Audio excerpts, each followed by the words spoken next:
Hello, hello, hello, hello, hello. Welcome to episode 17 of Gilganos playing Dawntrail. Last time we found Kafkiwa, Arendville's mom. Well, actually, not really. But we found, like a thing she's controlling remotely. And we found out that there is a artificial circle of life and death in this place in Alexandria. But yeah, we got to meet Queen Sveen. Right. Who has things to hide, obviously. So it seems that, they collect the souls of the deceased, also souls of beasts, funnily enough. They strip it from their memories, and then they use it to revive people. It is conveyed, as if the people are using souls for them to be revived, especially the Science and the Eorzeans and the Kurali.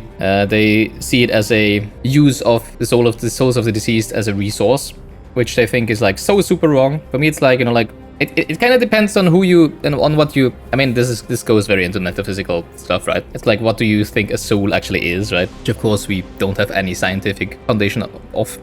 It's actually a little weird, I have to say, because if we use what we know of the Asians and stuff, the soul is the personality of a person, right? The soul. If you're looking at yourself as a person, if Yomi looks at herself as a person, then her soul is what she is, right? If she dies, her soul leaves the body, goes back to the ethereal sea, and is reincarnated together with her memories. Well, no, the memories, of course, are also slowly stripped in the ethereal sea, funnily enough, although they are together with the soul for a while, right? I mean, we've literally been to the ethereal sea, and then at some point, once it's basically clean again, right, you get reincarnated with a new body.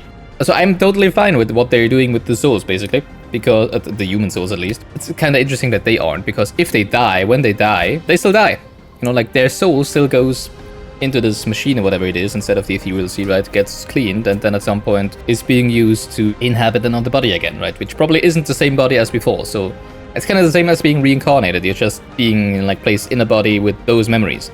Now the point, of course, is since that body also has the memories of the deceased person, they don't really realize that there's a difference, right? They don't realize, oh, I'm a different soul now, because as soon as they get into the body, they have the memories of that person again. So yeah, but I would assume if it was actually you dying, you would probably be in a different body afterwards. So to me, there's not really a difference between this and the natural cycle of life with the ethereal sea, except for the fact that, of course, they have control over where the soul goes, right? Which is a little frightening, especially because they probably also use it for different stuff, right? So far with what we know is I have absolutely nothing against it. Now with they also use the souls of beasts to power themselves up, which I'm a little more, I feel that's a little more sketchy. Especially, if you think what the potential is, what they can do with human souls then as well. So I'm assuming we're gonna find out more and other stuff that they can do with human souls, and that's actually the thing that, I would be like, nope, that's not right.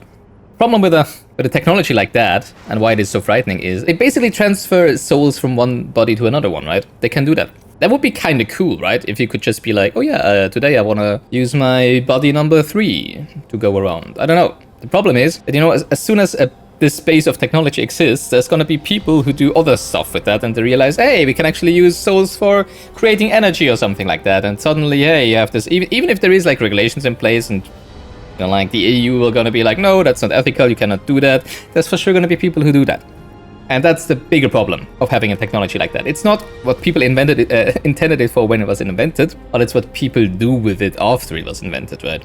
Once the technology is there, there's always gonna be people who are gonna weaponize it, people are gonna abuse it, people are doing etc., right? Because money and other stuff. Money and power, usually. And today we're probably gonna find out more about what else they're doing with that, especially concerning those military puppets, I would say. So let's go.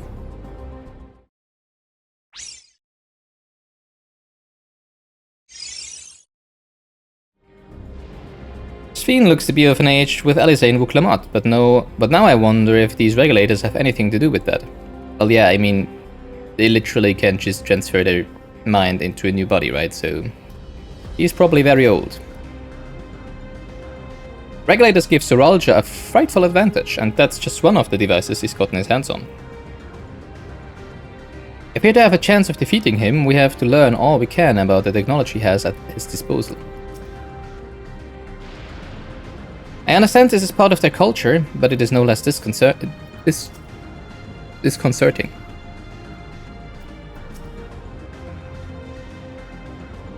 Having seen the beauty of the ethereal sea firsthand, I simply can't accept what the... Oh, I think we've read those last time. Okay, no, I cut that out. Embracing Oblivion. Kafkiwa regards you with concerned curiosity. I trust you've gained an insight into the use of souls in Alexandria. Yes. Thank you.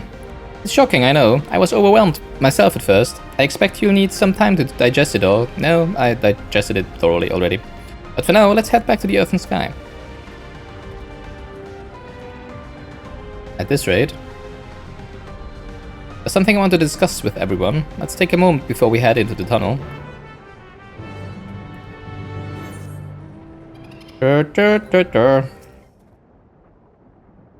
Here's well that we could see firsthand how regulators are used to draw upon even the souls of fiends. I shudder to imagine how powerful Zoralcha could become. What does Lamati wish to discuss, I wonder? To think that everyone has lived here for 30 years, long enough to become accustomed to the way of life. Oh yeah, that's a long time. I understand the argument that we should keep an open mind if this practice is integral to their culture, but every fiber of my being rails against it. For whatever reason. I know, you know, like...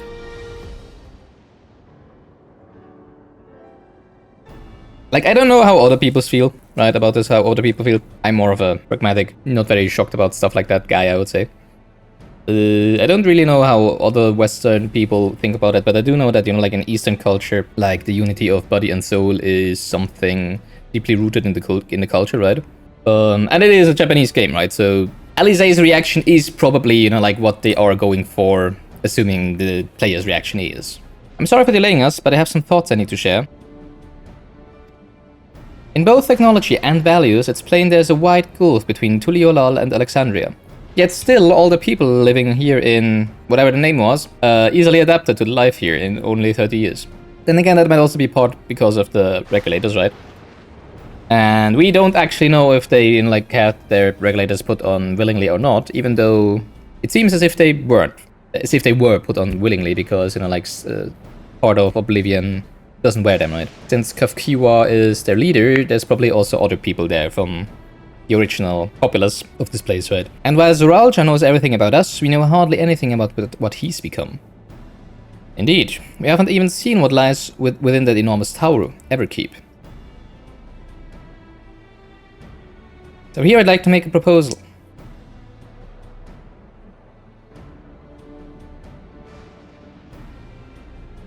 That is, we work with Kafkiwa and her people. We need to learn as much as we can about the enemy. The quickest way would be to join hands with Oblivion. We've only just met them, I know, and we shouldn't be too quick to trust. But the fact remains that they share our desire to stop Zoralcha. Sphene too claims to be at odds with the King of Resolve. May I ask why you would cooperate with Oblivion instead?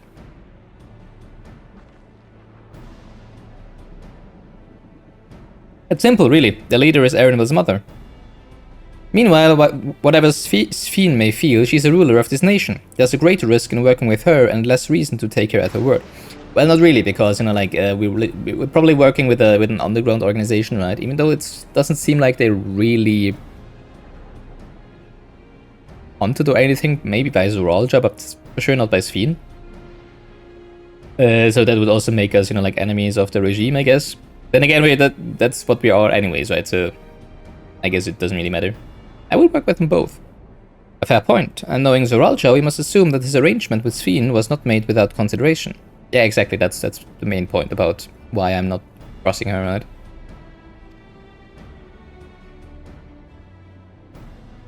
She clearly did get something out of this deal, which is probably, you know, like having... I mean, they have been living inside of this barrier for a long time, right? For a long time means for hundreds of years, right? They probably don't want to do that anymore. Or at least I'm assuming that what she got out of the deal is that, you know, like her little barrier that I'm still assuming is part of a different reflection that was left behind due to the barrier when the reflection was rejoined with the source, and it was just drifting in the interdimensional rift, basically, right? Until Zoralcha opened the gate again and made them fuse with this place. Yasolani, something like that, right? So I'm assuming just what she got out of the deal is, you know, like her kingdom, her queendom, her people being reunited, well, having actually a place to go outside of the world. Which is what Oblivion was originally created to try and prevent, and which they obviously failed. All I know is that it would be heartening to have allies in this strange realm. I think everyone would agree that any help we can get would be welcome. Now hold on, partner. There's no guarantee that it's actually my mother behind the machine. Without seeing her in the flesh, we can't rule out the possibility of a ploy. If it turns out to be a trap, we endanger not only ourselves, but everyone in Tuliolal. As you say, we have no proof that it really is Kafkiwa. Might also just be her memories, right? They can do that. But I make my proposal in full awareness of this. Whether we're going to war or striving for peace, we need to learn as much as we can. Otherwise, we can't hope to do anything meaningful. As it stands, we now know too little about this realm. We need to remedy that. We need to study the enemy, and when the time comes, strike down Zuralcha for good and all. What's more, I trust you, Arenville. Always had great instincts, honed from your time training under your mother. What if I'm wrong? What if sentiment is clouding my judgment? If it's a trap, then we'll deal with it when it's sprung.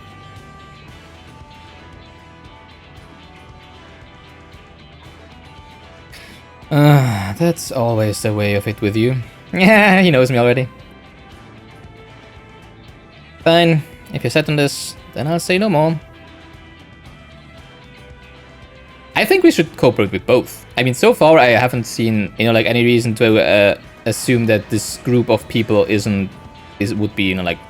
I mean, nobody told us not to sympathize with them, right? I think we should ask Sphene about Oblivion. And if she's like, oh yeah, they're a haunted, they're a forbidden organization or stuff like that, then I guess we would have to make a choice. But who knows, maybe Sphene is actually the leader of them, right? It actually would make sense if Sphene actually wants to ploy against Zuralcha, right? And I mean, she literally sent us this way to meet Kafkiwa. So actually, the meeting with Kafkiwa and the Oblivion was set up by Sphene. Why is nobody addressing that, actually? So she certainly knows about all of these people. And she also kinda wanted us to meet them. Currently, I don't think Sphene is like a bad person or that she like tries to deceive anyone. But she would for sure go through quite some mud to help her people, I would say. And she did. And she's very aware of that. So I'm pretty sure she thinks it's her responsibility that, like Tuliolal got attacked. And it is, because she made this deal with Zuralcha, knowing what he will be doing, right? He literally said, I want to rule the world. And she was like, yeah, I can give you the power for that. Assuming she was the voice that we heard when he opened the gate, right? So she is fully knowing of the fact that she traded the lives and the safety of not a different society of other people for her own people. But hey, that's the ruler's burden to bear, right? Then it's settled. Let's head inside and secure ourselves some new allies.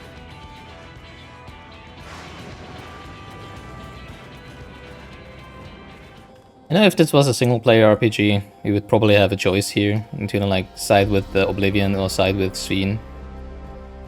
Sometimes I really wish, well, actually quite often I really wish the story of Final Fantasy XIV would be presented as an actual single-player RPG. Where you have meaningful choices to make, right? Not just cosmetic choices. I mean, it is a hideout, well, okay, but still.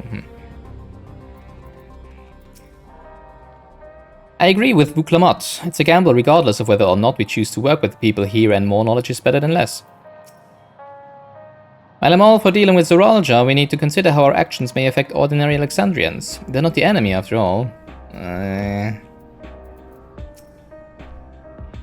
The vow of resolve is possessed of conviction and flexibility both. If the tales are true, she learned much in the cause of the right of succession. The problem about the Alexandrians is, as long as they use the regulators, they're basically like people hooked up to the Matrix, right?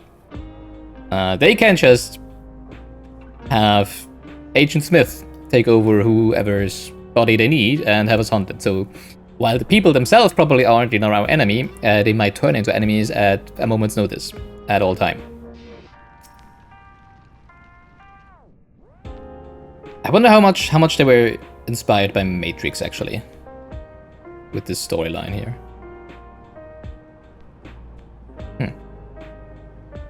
Well, and other media, of course, that have been inspired by Matrix as well, right?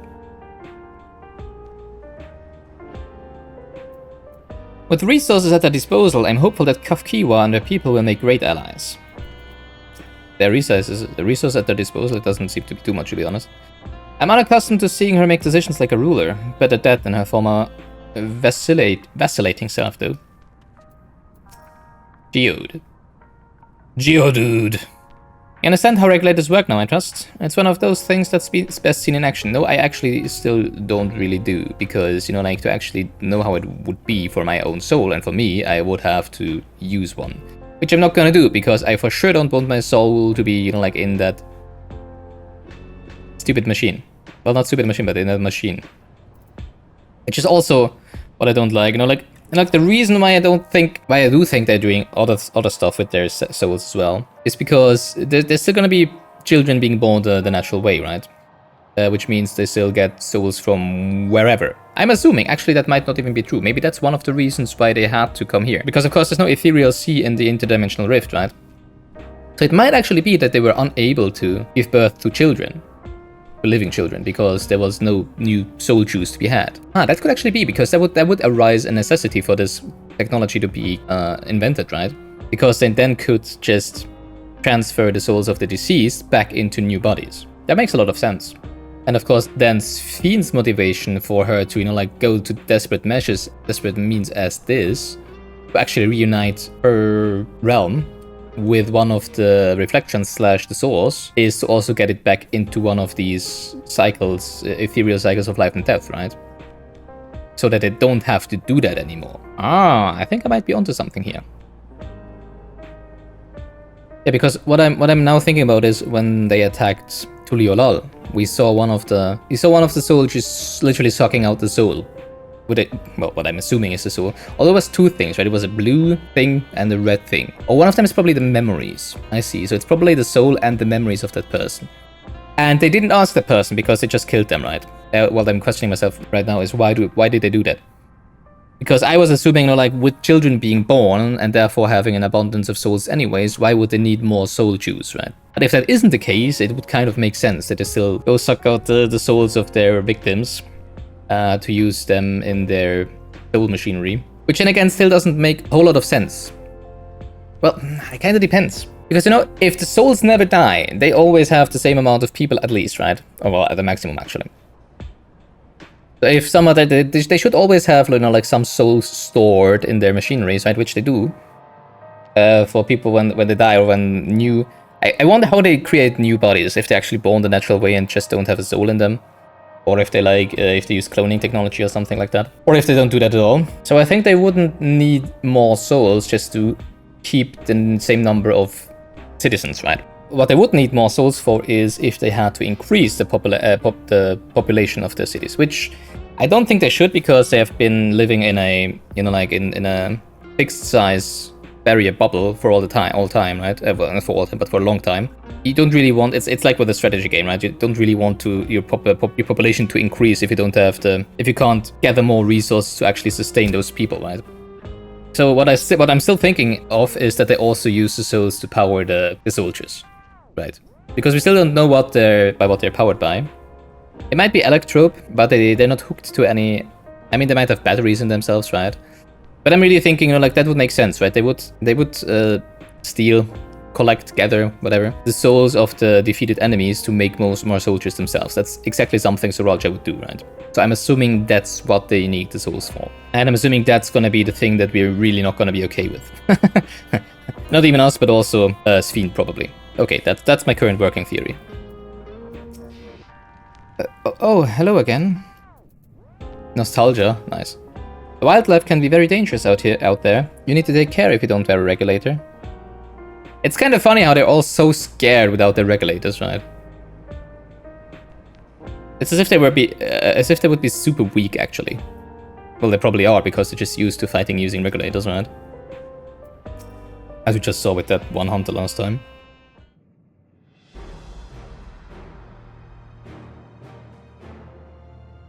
To be fair, once you do have the safety of these regulators, why would you ever get yourself into danger without the safety of them, right? So I can understand that.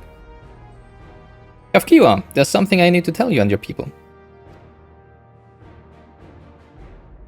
I came here for no other reason than to strike down Zoralja.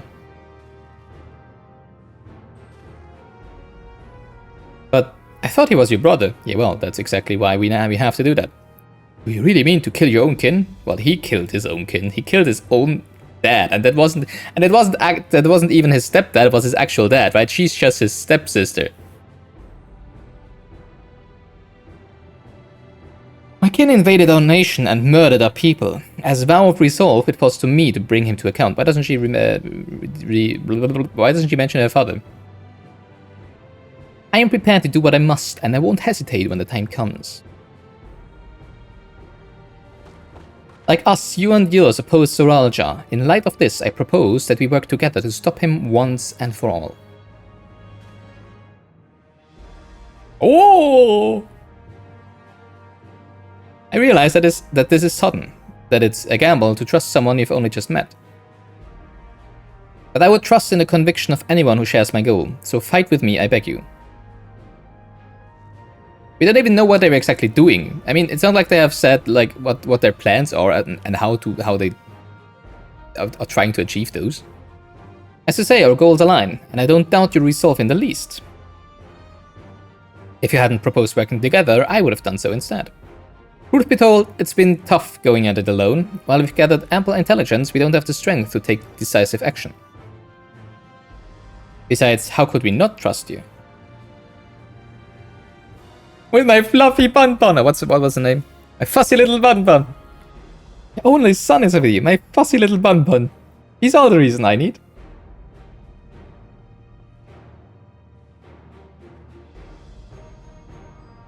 I like the sisters. I'm assuming they're sisters. Maybe even twins. And it's decided. Here's to a fruitful collaboration.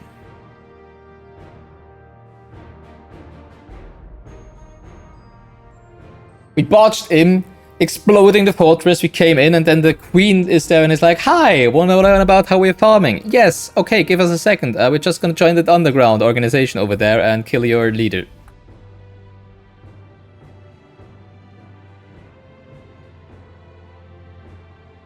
It's weird. I don't know, it's a weird series of events. Especially that Zoralja has not reacted at all, right? It's like, why would he not have realized we're here? Also, Sphene was at Tuliolal when we were attacked, right? Why? Thank you, Kafkiwa, everyone. Together we'll achieve great things, I'm sure of it. Then let's not waste any time. We've been wondering about Zoralja's whereabouts. Is there a palace inside the tower? After a fashion, the king resides on the uppermost level, but while Queen Sphene has a penchant for going out in public, he seldom shows himself. He's been king for 30 years, imagine. Actually pretty cool. They could have just said, well, I guess he's not the guy for having a peaceful life anyways, right? Never mind. What's more, his movements are highly classified. Not even his commanders are privy to that information. If anyone knows where he is at any given time, it could only be the queen. Even if we don't know his whereabouts, Zoralja will eventually march on Tuliolal again. That's when we can go after him. The drawback is we'd have to wait for the invasion to happen. Innocents would be put in harm's way. There's also the possibility that he'll leave everything to his minions and not command the army in person. Well, but no, he'll take the field. Yeah, exactly. He offered not an invitation, but to dance. Well, basically an invitation to dance with to Vuklamat, right? I mean, he literally wants her to impress him. So he has to be there, I guess. What makes it so certain? My brother has always yearned to surpass our father. That's why he attacked Tuliolal. After waiting for 30 years, the first thing he wanted to do was demonstrate his newfound strength. But killing Papa didn't satisfy him, so now he's bent on proving himself stronger than me and Kona, who bested him in the right of succession. He challenged me to strike him down. He wants a duel to show everyone that he's superior to the Dawn Servant, and he won't let his minions deprive him of the pleasure. Then why hasn't he appeared and given you your chance? Surely he's aware of our presence here. Yeah, thank you, Alexei. Finally saying what I'm thinking all this time. At that I can only guess. Perhaps he wants to dazzle us with his wondrous realm, but if he won't deign to appear, then we'll force him to do so. How would we do that? Even as we gather intelligence, we make no move to attack him, show absolutely no interest in a confrontation. Knowing him, he'll tire of waiting and turn his attention to Kona instead. He'll attack Tuliolal again like he said he would. I see. If you believe this is the best approach, then we have no objections. And she's actually pretty good now suddenly in thinking, you know, like in making plans. We don't even need Elfino anymore. Actually, where is... Oh yes, he's not here, right. Oh yeah, someone has to do the thinking when Elfino isn't here. Actually, I thought that's what Graha was here, or Kryl. I'm still baffled by how little of interest Kryl is in this whole expansion so far. Especially since this is literally her home, right? We gotta have to address that at some point, right? There's gonna be a reunion with her parents or something at some point, right? Oh, maybe she is actually a princess. Any campaign against Tuliolal requires that Zoralja lead his forces through Vanguard. We'll have lookouts keep an eye on it day and night.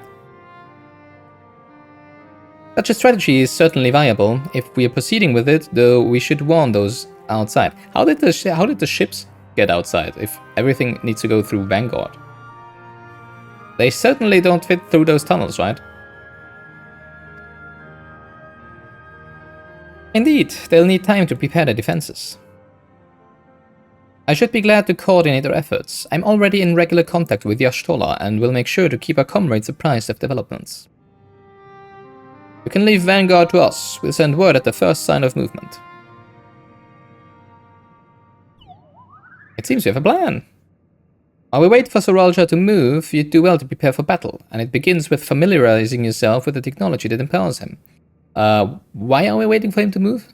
Do we just go after him? Because if we do go after him, then why wouldn't we just confront him anyways? Because she wants to have her duel with him, right? But it sounds more to me that, you know, like, as if we were luring him away from this place. To do what? We haven't really talked about what to do. Because if the goal is just to lure him into combat, into a duel with Vuklamat, then we could just go to him, right? Why would we have to feign like we wouldn't want to any confrontation? We could, huh? I think I missed the actual plan in the plan. I'm sure it's something different, you know, like fighting him in Tuliolal instead of having to fight through Everkeep or whatever, right, to get to him. But I mean, we could still try that. But then I'll show you to Oblivion's main headquarters. Oh, it's not here. Oh, I thought this place was it. Yeah, exactly.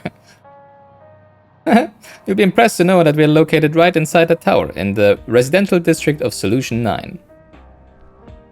Finally, I get my collectible appraiser. Hiding a tree in the forest, as it were. The only question is how to get you through the checkpoint. How about that? Sphene said that she'd make it so we could enter without issue. She did? Curious. She's not supposed to have such authority over the sentries. If I recall correctly, her words were that she would register us as guests. I see. Perhaps we're in the clear then. When you're ready, come and meet me at the tower entrance.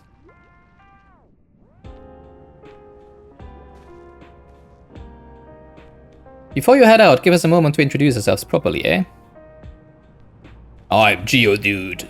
Well, names are good to know when working together. Or code names.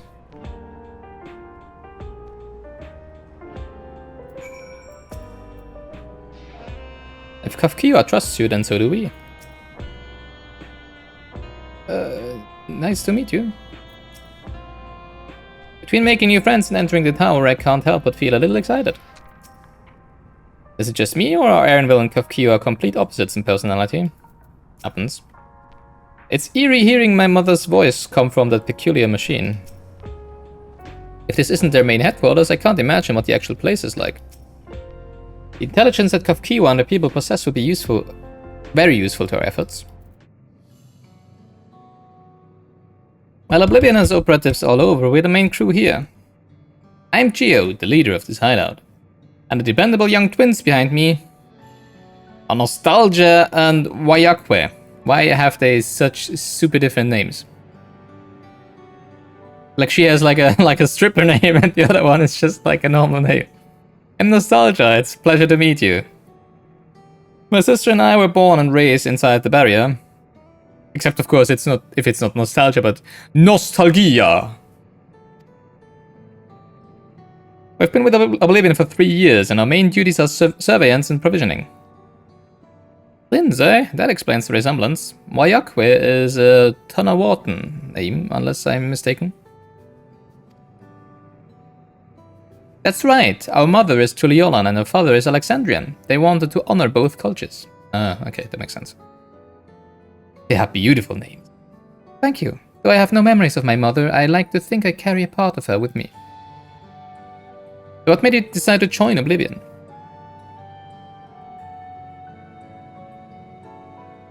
We wanted to avenge our father. Ambrose was his name, and years ago he was taken away after a scuffle with a soldier over a disagreement. It was a minor incident, so at first we clung to the hope that he'd be released, but when months went by with no word from or about him, we made the decision to remove our regulators. We had already lost the memories of our mother, we didn't want to lose those of our father as well. They've all forgotten about him now, everyone who had known him. Yikes. That bastard! Even here he thinks nothing of his own people. Sometime later we were approached by a member of Oblivion, hoping to get justice for our father. We joined the order. I'm sorry, I didn't mean to darken the mood. No, I appreciate you sharing this. Together we'll avenge your father. Thank you. Something tells me you have what it takes. Which is me. Sorry.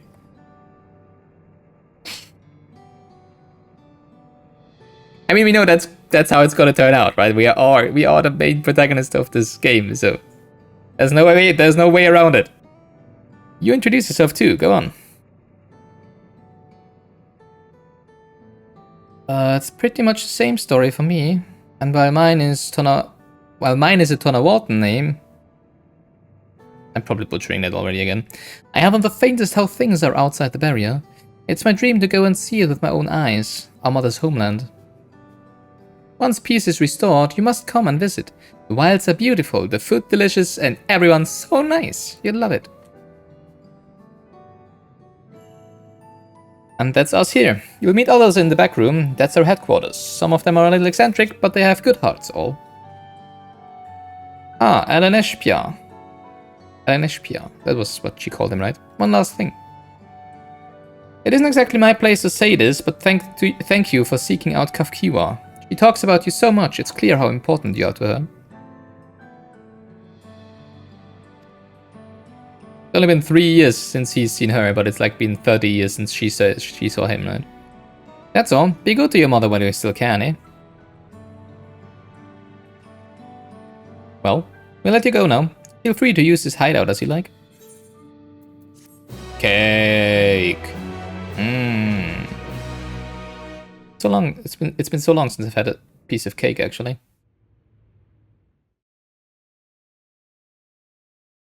Meanwhile, in Everkeep.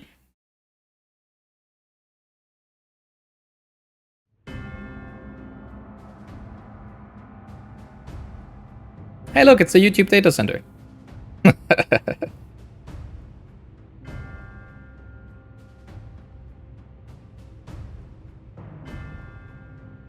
That's where they meet, really. They just meet casually in the server room.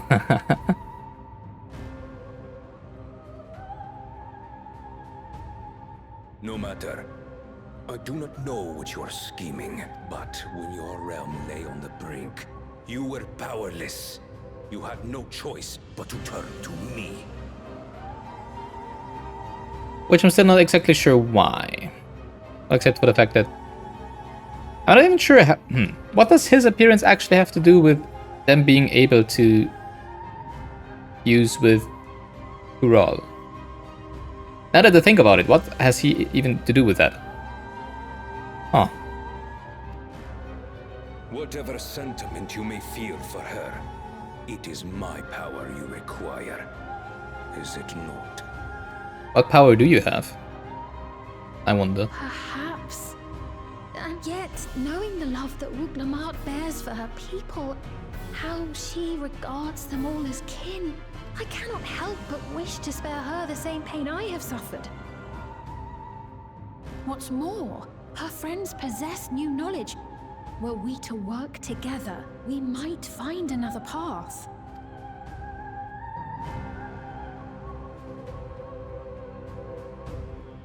I know you're loath to consider it, but is there no hope for peace with Tuliolo?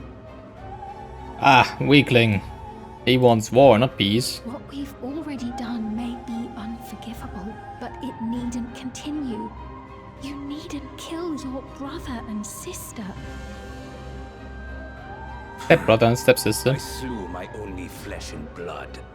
Yet you attempt to sway me with an appeal to family. The memory of my father's final moments still fills me with disappointment. Age came for him before I did. For long years, I sought to prove the miracle. And weak as he was, defeating him achieved nothing. To kill them is my only recourse. Uklamat and Kona, who bested him as he was in his prime. They are still your siblings, even if not by blood. That such bonds should mean so little to you. I am bound to no one. Serve none save myself. I made that clear when first you spoke to me in the Golden City. Remember, I can easily kill your beloved family. If you would protect them, cast aside any foolish notions. Your wisdom and abilities are valuable insofar as our goals align. So think well before you act, Queen of Reason.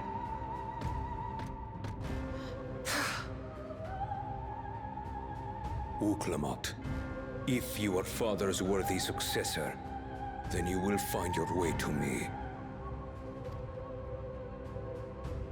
But should you fall short, I will lay waste to Tuli Yolal. That's why I'm a little weirded out about the plan, because if the plan is just to get Zoralcha to fight with Wuklamot, then why the heck are we risking Tuliolal being obliterated? Instead of just going to him. Which is what he wants anyways. I mean, I guess he might have more tricks up his sleeve in his own palace, of course, but they didn't say anything about that, right? So Now? I'm still not exactly sure what the plan is. What the plan of the plan is.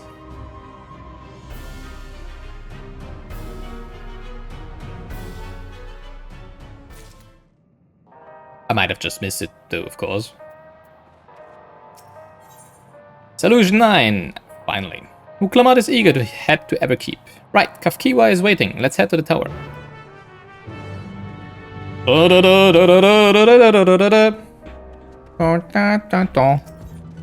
Come on, Solution 9, we're coming.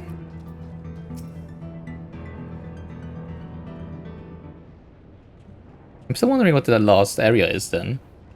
Because if Solution 9 is connected to this area, it's probably not connected to the other area, right?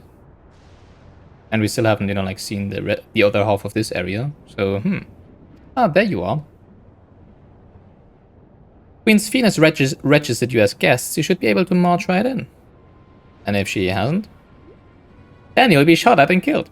Then you may have a swarm of Soralja's minions to deal with. Ah, both is fine.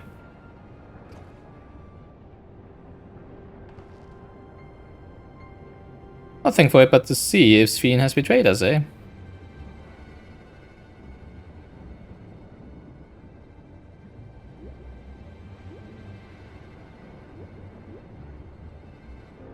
Thank you for your diligent service, friends. My companions and I would like to pass, if you'd be so kind.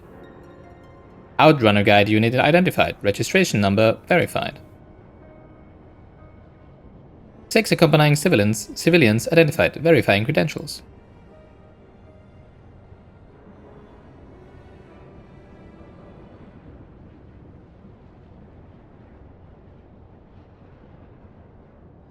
Credentials verified. Welcome, guests of Queen Sphene.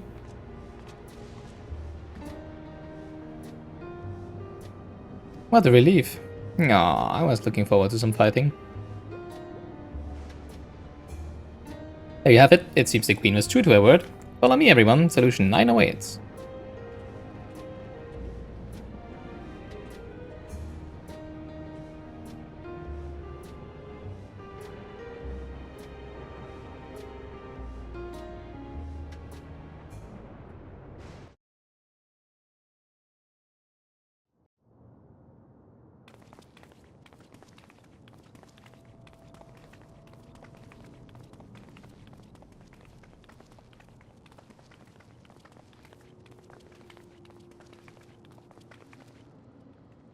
wonder where they all get all the resources for this. A tower of electrope piercing a perpetual shroud of storm clouds. Occupying the 9th level of this 12-tiered structure is a residential district called Solution 9. In so naming their home, what hopes did its founders harbor for it? And did it prove the answer they sought?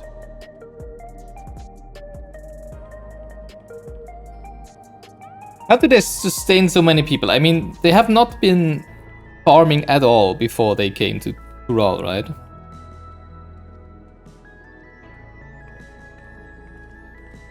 How is it to sustain all these people? Are they just using electricity to create Spectacular, isn't it? food and materia, just like in Star Trek? There are more districts throughout the tower, including industrial ones, but Solution 9 is the largest.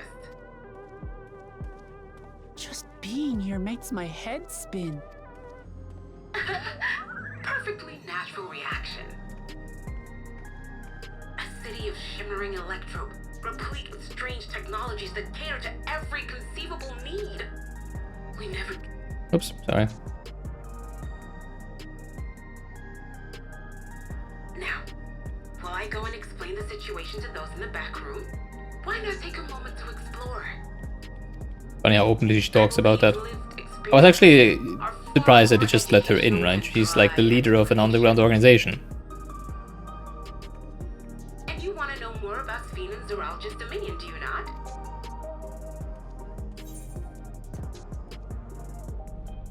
You had me at explore. Let's find a McDonald's. I'm hungry. I had a feeling you'd be keen. Just to confirm, while we have been allowed inside, are we also permitted to roam? Are we permitted to have weapons with us? Well, obviously. Absolutely. As Sphene's registered guest, you'll find you're exempt from the sentry scrutiny. The elevator to the uppermost level. I wouldn't go near that. But other areas should be fine provided you act like you belong. All right then, we'll show ourselves around. Yes. Familiarizing ourselves with the technology here will help us prepare for the battles to come. Try not to enjoy yourselves too much, or you're liable to attract attention. Once you've explored to your satisfaction, come to the entrance to True View in the eastern sector. The way from there is a little complicated, so I'll send someone to guide you. Understood. We'll see you later.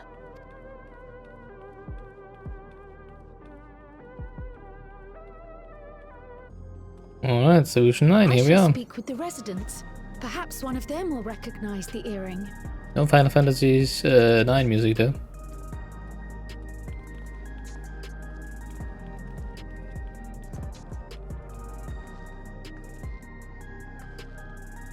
What's with this place?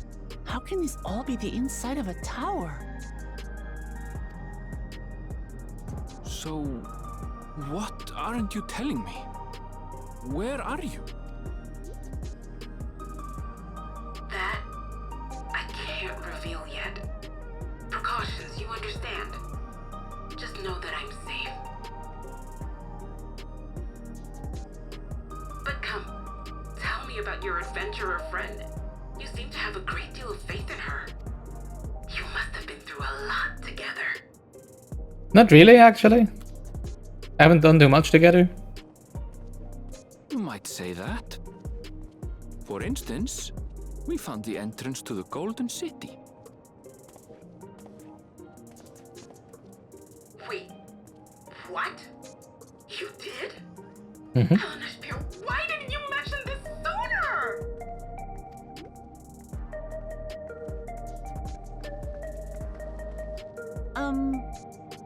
You want to explore together?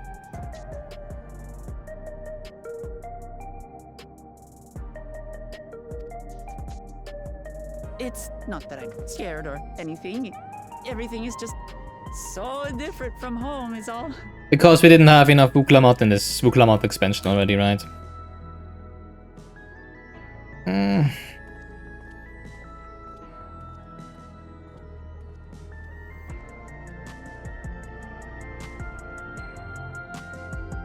Woo!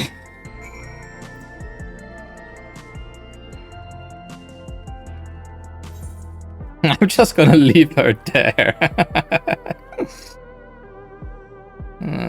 Unfortunately, that's not gonna work.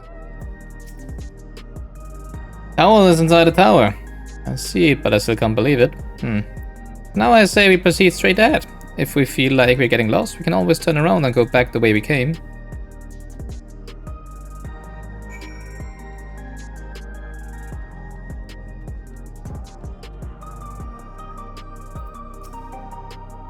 Welcome to Solution 9. Can I interest you in a packet of angel snacks? They're all the rage at the moment. Sure. Sounds good.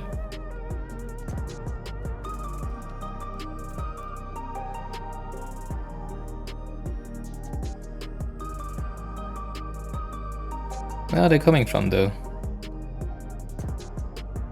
I mean, they have trees inside here, so they might also have, you know, like, greenhouses, right?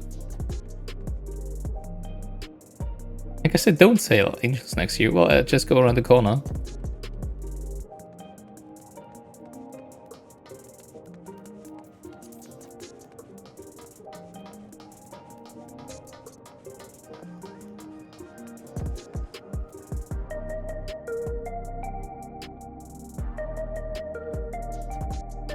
Pretty cool, I have to say. What a wonderful morning. This breeze is so refreshing. Breeze?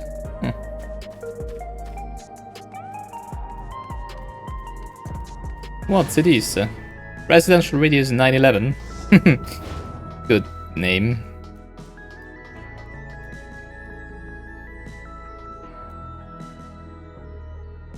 Cool laptops.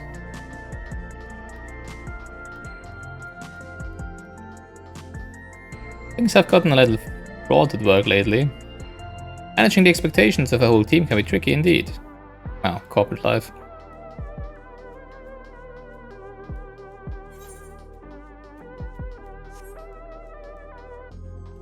A pretty big second hub, actually, now that I think about it. If you compare it to Idleshire or Rologus Reach. I guess Yulemore was also not too small, but I think this is also a lot bigger than Yulemore.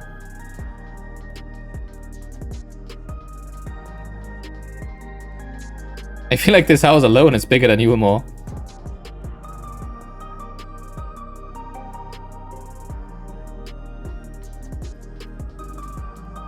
The elevators. Normally.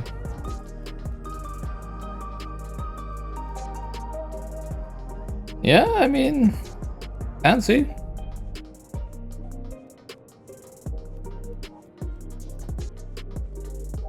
So I guess I have to make 2 new housing districts. Yeah. They brought it upon themselves. But where's all the people? I mean, look around. How many flats they are, right? There's so much room. Where are all the people? I mean, all of the streets should be packed, right? And there's like, I don't know, like 5 cars in the sky.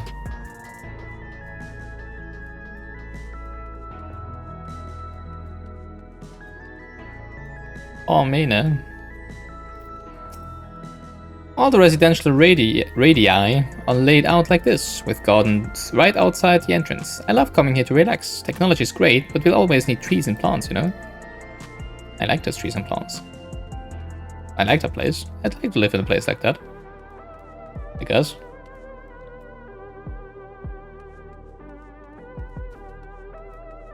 Especially with that few people.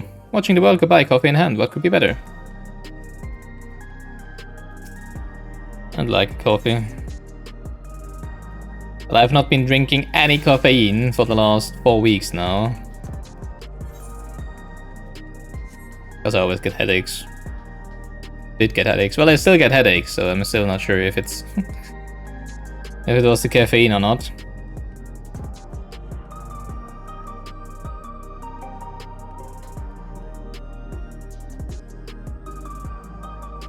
Oh, stand still. I want to see if there's a Starbucks logo on that.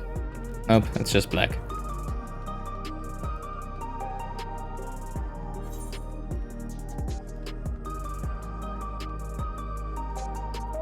Mosaic. Beautiful.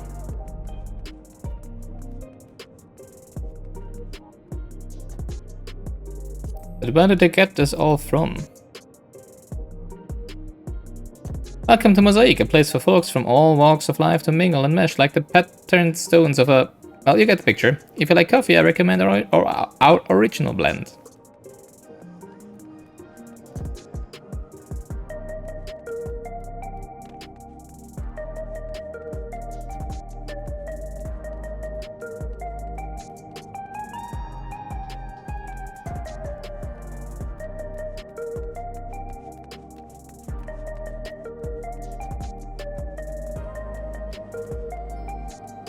Nexus Arcade? Now we're talking! Really? Come on. I mean, the Arcadian is the rage, right?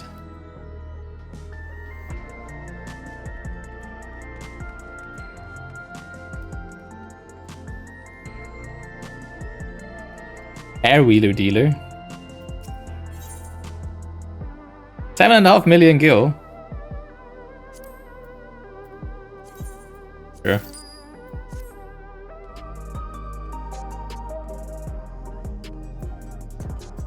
Worship ya.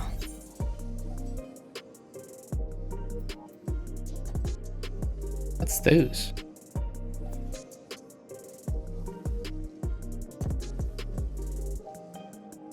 Meva Piara whistle. Can we actually play some arcade games here? Oh, scripts. Yay, we found it!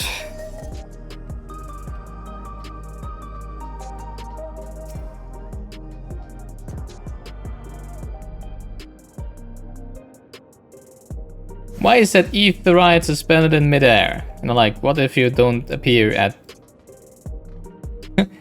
What if there's an error and you appear like right beneath the etherite and you just fall to your death, I guess. Crossroads already? Well, you know, like there was a crossroads right when we entered, but okay, whatever. This place is too much. I have no idea where I should go. Everywhere. Right, I've made up my mind. Let's head to that building here. There. I've already been there.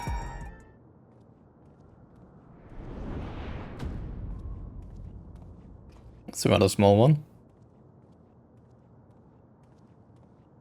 Ah! There you are! Lamati!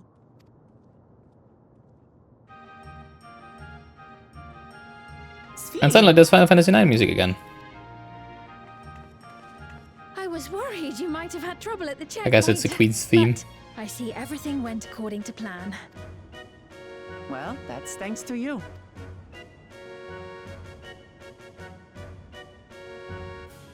Now, I know you've scarcely arrived, but I have a request to make of you. Oh, a request you said. Yes, an important one.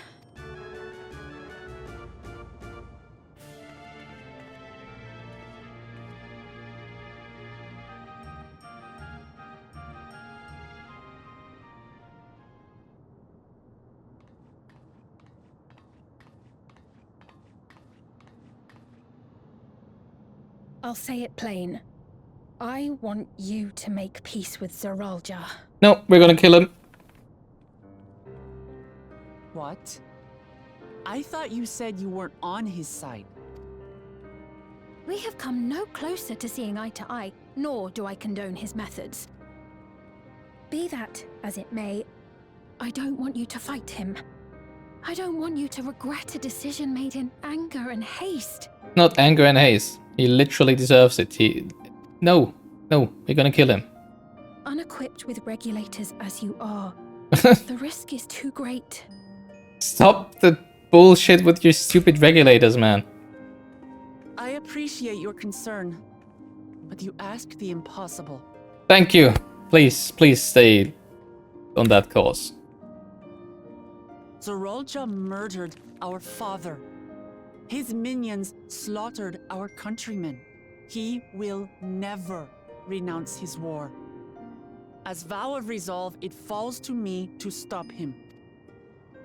I know you love your people too, and so you must understand how I feel. Why I cannot, will not back down.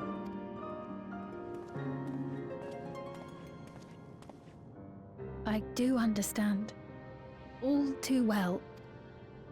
I don't think so. Let me say only this then. Zoralja will use any means to win. If you would protect your people, return to them at once and prepare. Prepare as best you can. It may ring hollow coming from the queen of an enemy nation. But unlike me, you still have the power to determine your own fate. That's what we're here to do. You really are a curious one.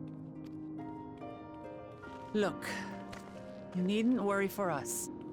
We have dependable comrades holding the fort in Tulihyolal. They'll keep everyone safe, so we can devote our attention to affairs here. Please.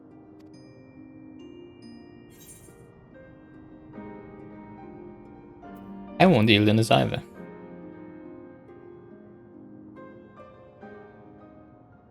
Wait, where's my flower? Back? So you have comrades on whom you can rely. I envy you. You know, we'd like to learn more about you. About me? To be frank, we're still not sure whether or not you're trustworthy. So, if you have a moment, would you show us around the district? That way, we can get to know you better. You're asking me, the queen, to show you around? Well, she's also a queen, so... Isn't it normal for a queen to, you know, like, Oh, but I jest. accompany a queen? I'm flattered that you've taken an interest in me. Very well, I shall be your guide. You're my guests, after all, and teaching you about my realm would be a pleasure in and of itself. If you like, I can introduce you to my citizens, too. I consider them family. No, as I really just want to know newlyweds. about this place, I guess, and what I can do to get Zoralja. Capable hands. That you are. This will be an enjoyable and enlightening tour. I promise. I don't like the hair rings. Hair ring bangs.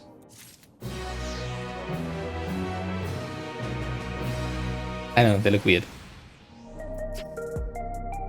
Lasfina's our guide. We needn't fear getting lost. Queen's tour. Oh yeah, wait a second, I want to... interesting. Sphene stands ready to take you on a tour of Solution 9.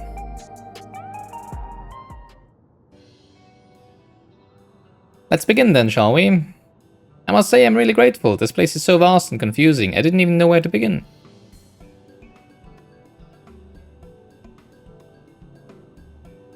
While the district may seem daunting in size and structure, all the key facilities are situated near ley nodes, what you call aetherites. Remember this and you won't lose your way.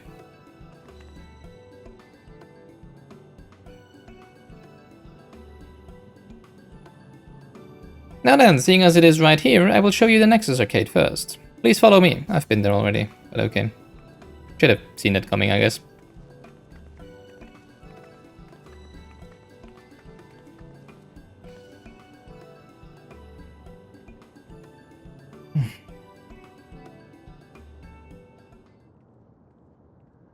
There's a Moogle.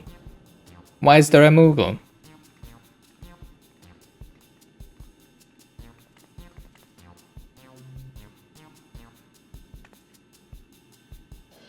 This complex is home to all manner of shops, from food and daily necessities to technological conveniences. You can find most everything here. Everkeep's interior is vast, as you've observed. This arcade makes it possible for people to acquire what they need in one centralized location. Amazing! How do you get to the upper levels? I don't see stairs. Do you see the glowing pattern over yonder? That is an automatic conveyor.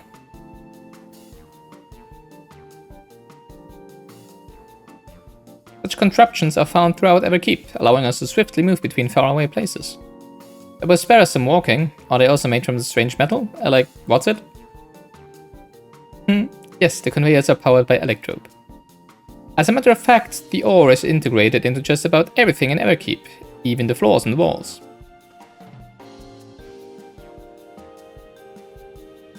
By etching arcane circuits upon it, electrope can be used to convert lightning energy to those of other elements.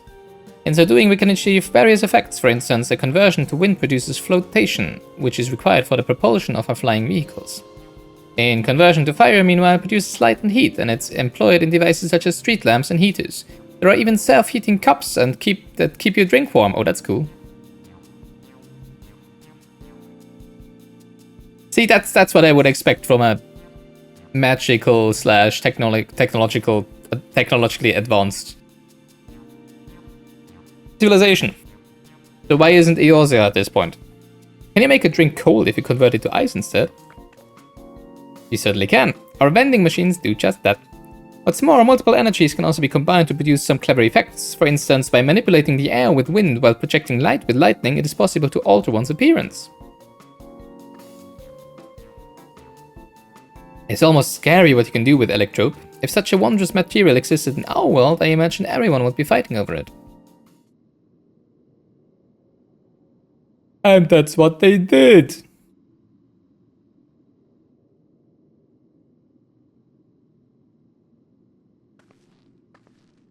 Give us a history breakdown, come on. This shop over here, what does it sell? Ah yes, let's go and take a look.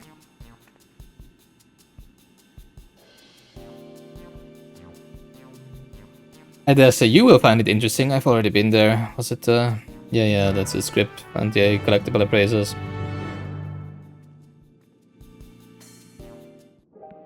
And the script exchange. This shop sells food. Those are the items on the counter. That's food? Can't imagine what they taste like. I thought you might be surprised. Your countrymen were 2 in the beginning. Come, you must sample something. Choose one and I will purchase it. Welcome, friends. How lucky you are here. How lucky you are for Her Majesty to treat you. The 5 items on display are our most popular. I recommend one of them, if this is your first time.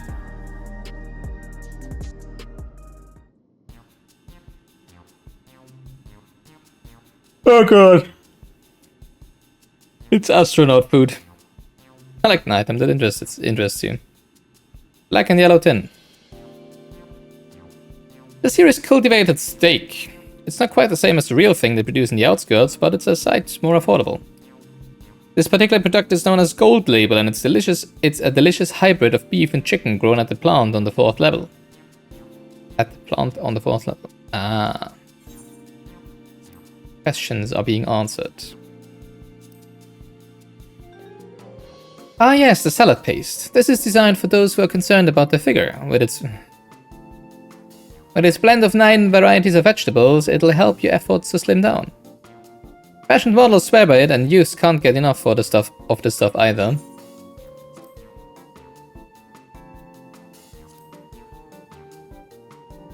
Keen on the perfect meal bar, are you? It's all the nutritions your body needs packed into a single foodstuffs. The flavor is formulated to never taste dull, and 1 bar will satisfy you for a whole day. Sounds like a tasty carrot. Many folks prefer this to taking multiple meals.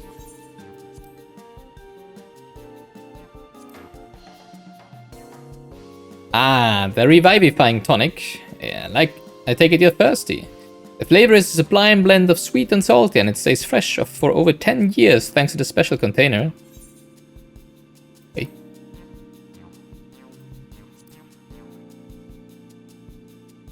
The synthetic fruit pellets, they are a best approximation of the taste and textures of grape.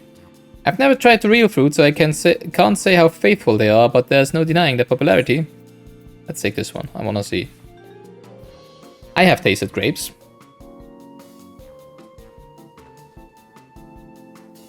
While they're all very tempting, I'm going to have the steak. I'm absolutely starving. Thank you for your custom. This being Her Majesty's treat, it's bound to taste all the better. Say, would you mind sampling your selections here and now? It's been a long time since we had newcomers, and I'd love to see your reactions. X. This is a great chance to learn about Alexandrian culture, Yummy. Let's dig in. Yay. Alright, here I go.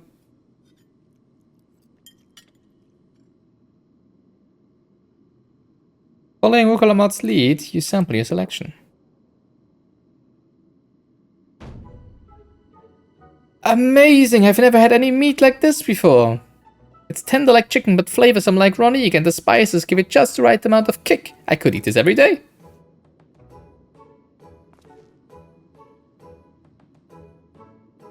Ah, don't mind them. They're just happy to see your honest reaction. Now, how about you?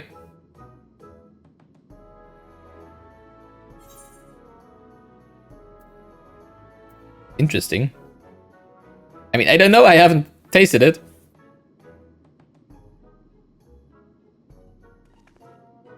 Why are they laughing? Always such a pleasure, my thanks for humoring me. This does take me back. Though it was chaotic when the people of Tuliolal first arrived, we endeavored to learn about one another and embrace our differences. Alright, what about you, Sven? Aren't you having something to eat too? I appreciate the thought, but I'm fine for now, thank you. She's a robot! She doesn't need to eat. Alright, but what's your favorite food, if you don't mind me asking? My favorite food? She's a robot! She doesn't eat! Or maybe she eats souls. Why do you wish to know this? Because I want to get to know you better, why else? The more you know someone, the more you grow fond of them. That's why my old man believed, and that's what my old man believed, and my experiences have led me to believe the same. My favorite food?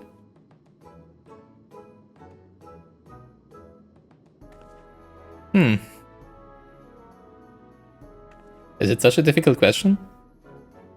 I don't know, mine is pizza. I'm sorry, it's just, when I think of those who labor to bring us the food, I find I can't settle on one thing. Ah, I thought I was indecisive, but you're something else. Indecisive? Perhaps I am, but you didn't need to laugh about it.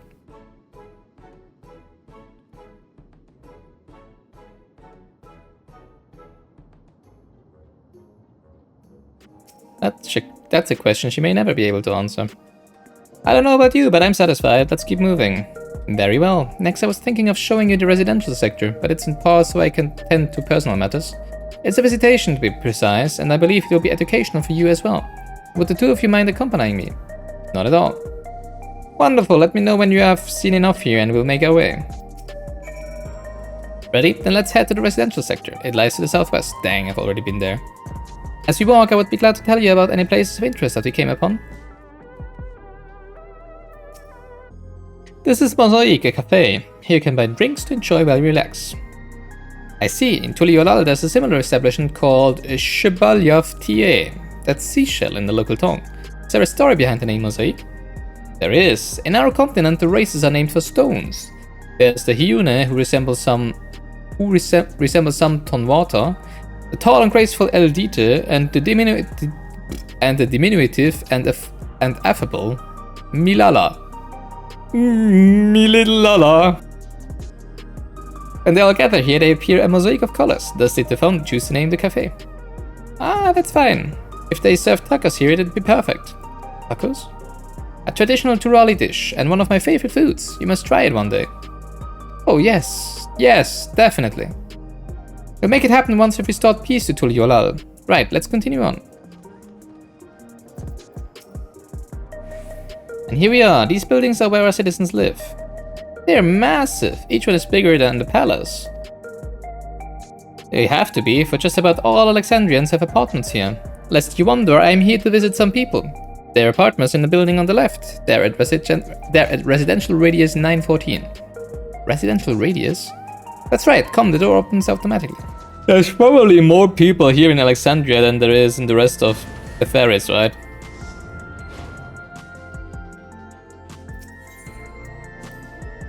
This is the lobby, a common area for residents. I see, and what does that machine there do? Ah, the concierge. They look after the residents. If you require assistance or have questions, they would be glad to assist. Is that so? I have no shortage of questions, but I'll direct them at you for now. By all means, you may consider me your personal concierge.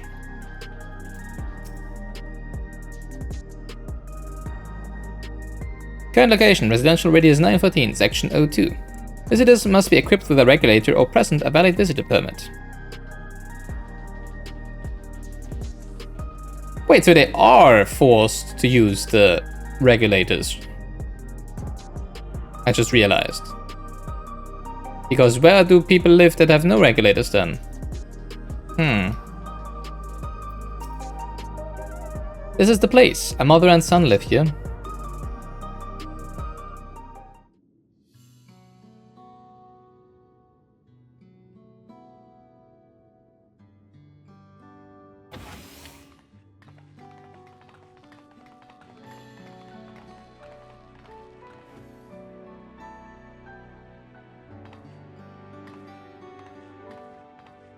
That's a huge apartment for 2 people.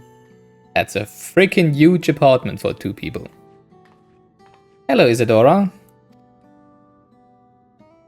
Your Majesty, you came. And very empty. I have friends with me today. Is that alright? Of course, friends of the Queen and friends are friends of ours. Please make yourselves at home. She has a Pikachu on her chest. On her shirt.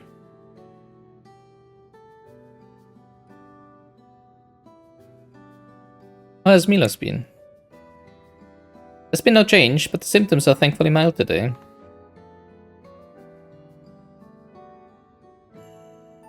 Hello, Milos. Have you missed me?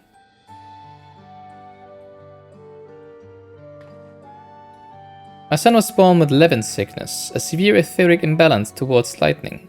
As a result, he suffers from paralysis. He cannot walk and struggles to speak. For a blessing, he still has his hearing, and even on bad days, he can communicate with his eyes. I see. Fiend visits often, does she? She does. Milos simply adores her. He sometimes even manages to smile when she sees her. And he sees her. What of yourself, Isadora? How are you holding up? You needn't worry about me, Your Majesty. You always make time for us, and we have everything we need. So they do give birth to children. I'm confused. Why wouldn't they just suck the soul out of the body and, you know, like, transfer it into a functional body? They're literally paralyzed. Their whole body is paralyzed. Like I wouldn't want to live like that, right? Also, why would they transfer a soul into that body, right? So I'm assuming that they can actually give birth, normally birth, to people and they will have a soul. Then again, that might only be because they have been here now, right, for the last 30 years. As it seems. I'm still not entirely sure how that works. Because obviously the time inside of the barrier moves differently, right? Because that still doesn't make any sense to me. Because they appeared one day with us, and then we went inside, and for the people who have been there, like literally on the day the dome appeared, suddenly 30 years have passed, right? Honestly, I'd expect to get an answer to that actually rather sooner than later. If I had known that nobody addresses this, I would have asked Grohatia back then instead of asking about... What did I ask? About this being a reflection, yeah, right. I should have asked if the time inside here still goes faster than outside or not. Because it kind of looks as if one day outside would be 10 years inside here, right? Because all the evidence points at, yes, the 30 years inside here only passed after the dome appeared into Liolal. Well, in Shaktural, I guess. So confusing. But it might also be that they only started being able to give birth to living children again after they came here, right? Which is what, yeah, I have been assuming was Fiend's main motivation to actually do this, right?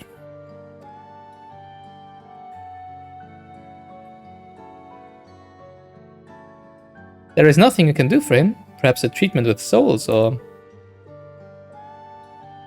Unfortunately, no. While souls can revive those who have met with an accident, they cannot reverse the effects of old age and illness. Truth be told, many children are born like Milos. The illness has existed for generations, but we've been unable to find a cure. Okay, now you lost me. I mean, she says for generations. It means that even before... That means they were able to give birth to children before they came to Rawl, right? And there again goes my theory B about why the heck... What her motivation would be to do all this fusion stuff and things, right? The cause is quite clear though, the excess lightning in the environment. It's no coincidence that the number of cases has risen dramatically these past 30 years.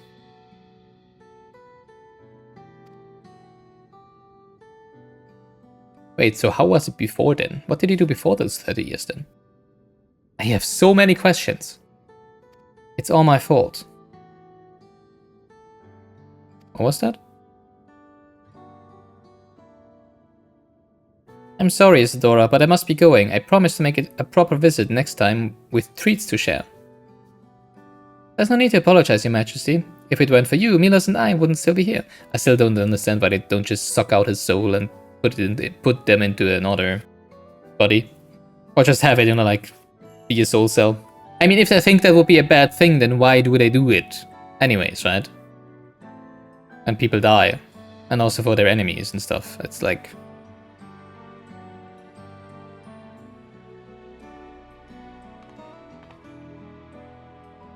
I yet fail to grasp the whole rules of this world. Thank you, Queen's Fiend.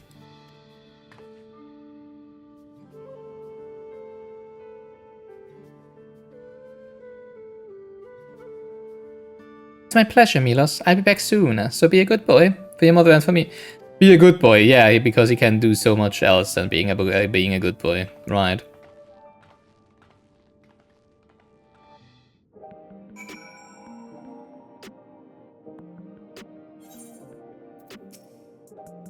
Thanks for accompanying me on the visit. The illness is a part of life in Alexandria, and I thought that you should know about it. We'll find a cure one day, mark my words. We'll make it so unfortunate children like Milos smile again. Oh, that's why. Okay.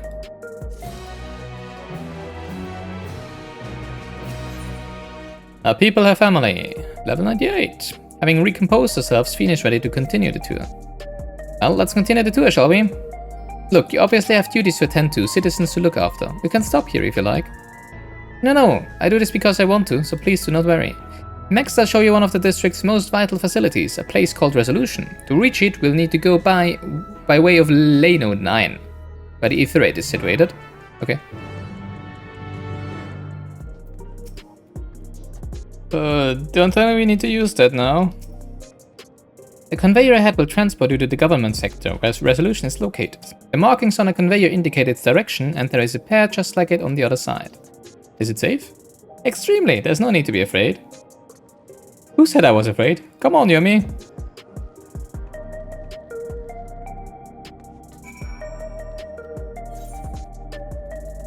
I want to know what's over there first. Well, this is a pleasure indeed. Care for a little chat, stranger? Me? I'm but a simple mother and housekeeper here in the city. Well, since my children were awarded government positions and promptly flew the nest, there's not a whole lot of mothering left to do. Since I retired, I seem to have altogether too much time on my hands, so I while away the days chatting with passers-by such as yourself. This place is known as Solution 9, an impressively large feat of engineering even when compared to Everkeep's 11 other levels. The city is home to all sorts of facilities. Civic advisory services, bustling markets, countless shops and retailers. The list goes on. Apparently there's even a sector where you can find less than official goods. Either way, for we citizens, there's nary a problem that lacks a solution. Hence the name. Cleaners do a marvelous job of keeping the streets tidy and all our needs are met. Solution 9 really is a spectacular place to live. Perhaps you'd consider making the city your home too. Well, if a certain bard allows us to Wandering Minstrel allows us to actually buy houses here, then maybe we would.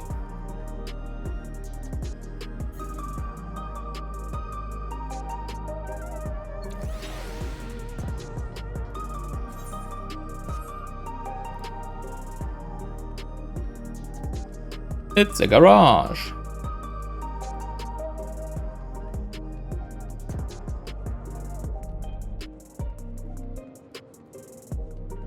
Why are you not allowed to go in the grass? I literally can't touch here. I can't touch grass here. I literally can't. What a view. Well, it is. Quite a few, I have to say.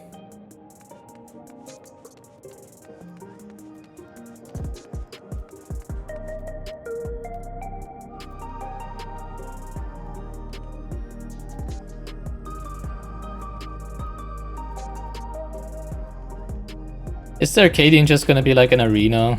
Are we just gonna fight like enemies, monsters, for enjoyment of other people, for entertainment? Boss is always going on about checking customers' ages. Don't be offended if I look up your registration number when you're buying booze. If it's a soft drink, you're after, use the vending machines next to the stall.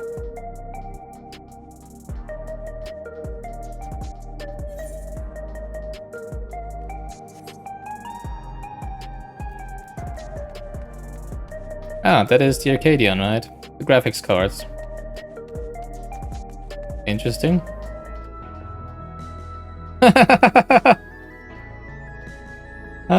It's Final Fantasy IX monsters, I don't remember the names.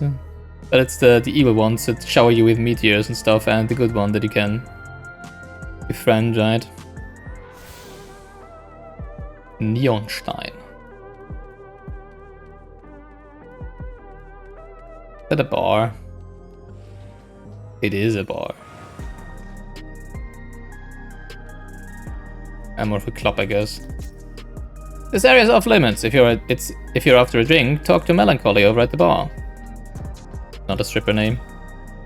Hello there, adorable. What will it be for you? What will it be for you? I'd be glad to whip up anything. Ah.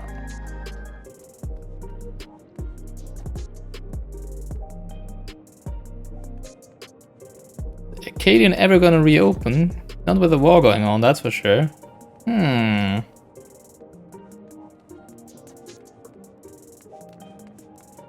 guess we are gladiators for people's entertainment, so we will be.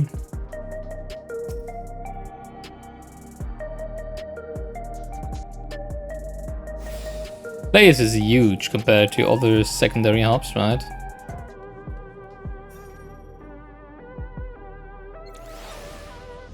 Government sector. Praxis Park.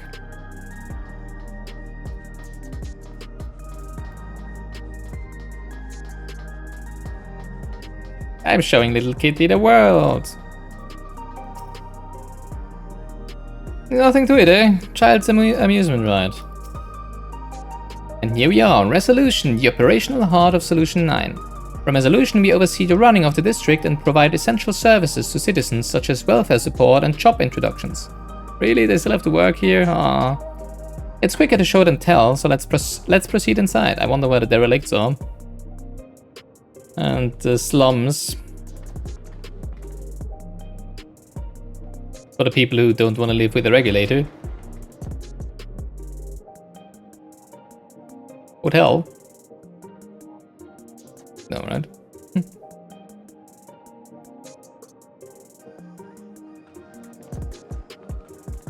Strange contraptions everywhere you look. What's that? What's that? What's that? What's that? An infusion station. It dispenses souls in exchange for credits. Through hard work, citizens can obtain the peace of mind provided by spare souls. It's the way of life for Alexandrians and has been for quite some time. I don't like how they called it spare souls. But I imagine it must be difficult for outsiders to comprehend. That's putting it lightly. To be honest, it sounds disturbing.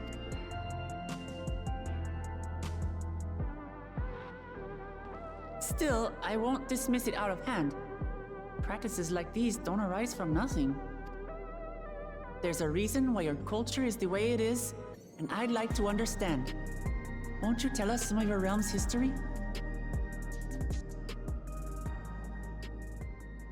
Please, please, history. I have so many questions.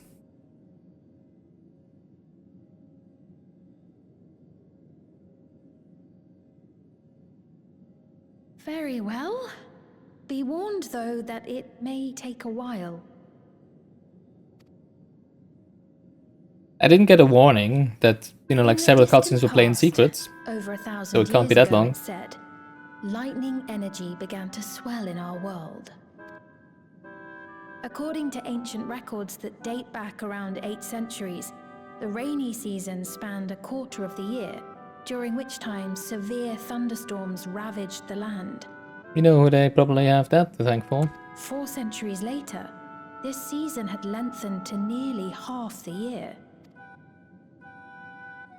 The trend continued, with our ancestors spending longer and longer languishing beneath storm clouds. Crops failed and livestock starved.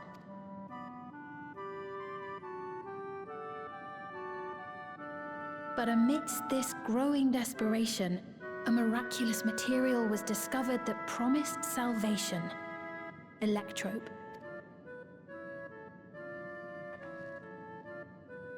The stuff that's used everywhere here.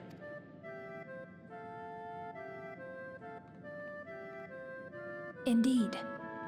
One day, when out inspecting a forest after lightning had caused a fire, a villager came upon a curious black ore none had seen before. Testing revealed that the ore possessed a singular property. It could store lightning and convert it to other energies. In that instant, the scourge of endless storms became a blessing. Dubbed electrope, the ore found use in myriad inventions and dramatically improved people's lives. So much so, in fact, that all nations soon became dependent upon it, despite the difficulty of obtaining it in quantity. And they fought, and they fought, and they fought, and Burmesia and Lindblom disappeared. Supply was chronically scarce, and when nations couldn't meet their needs with their own deposits, some resorted to taking electrope from others. Fighting was isolated and sporadic until electrope came to be used in warfare.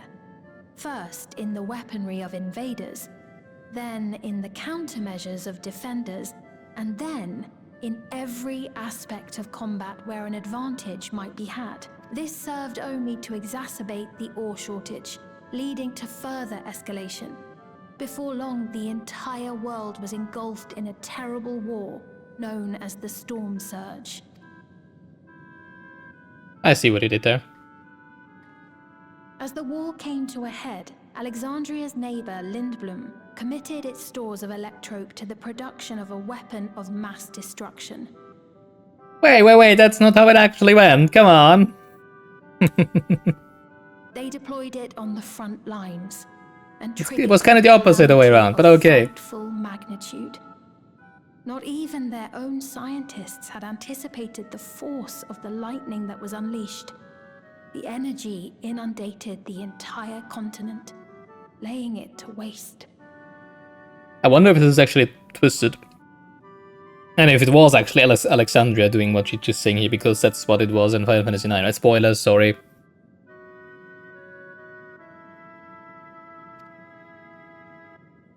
I'm drawing off my Final Fantasy IX knowledge here, of course. So that's how your world came to be this way.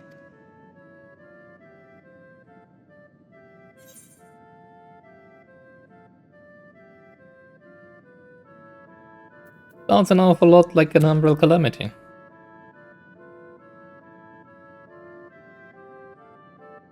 You truly know a great many things that I don't. I should like to learn about you too sometime.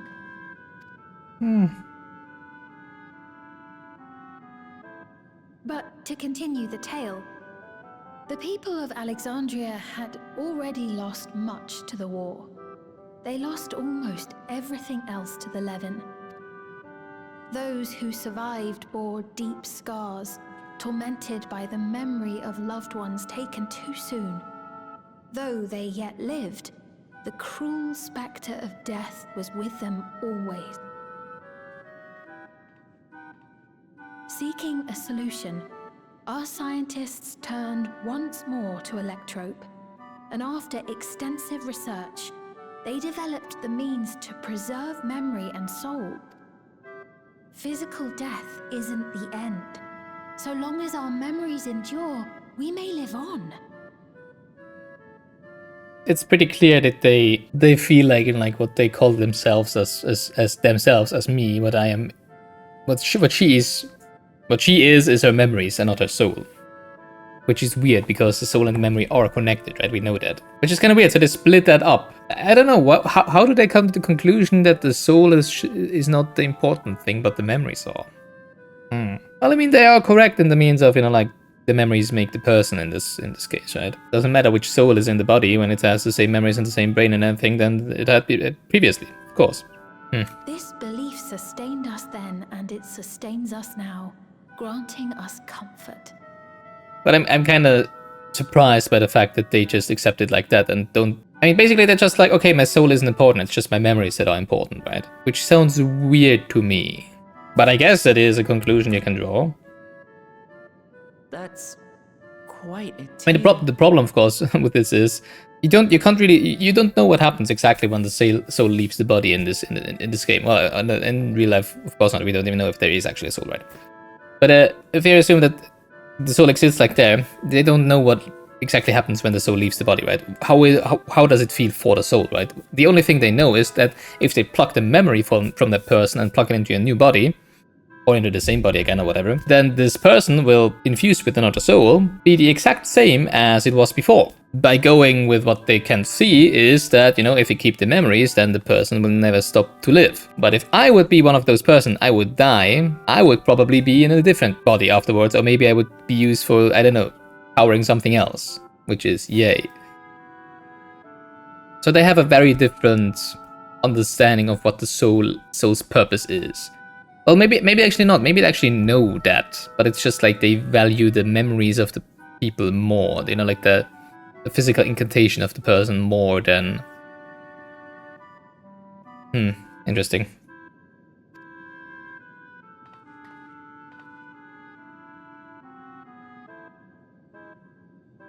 Problem is you can't prove them wrong. Well, actually... Your Majesty, help me. I beg you, help me.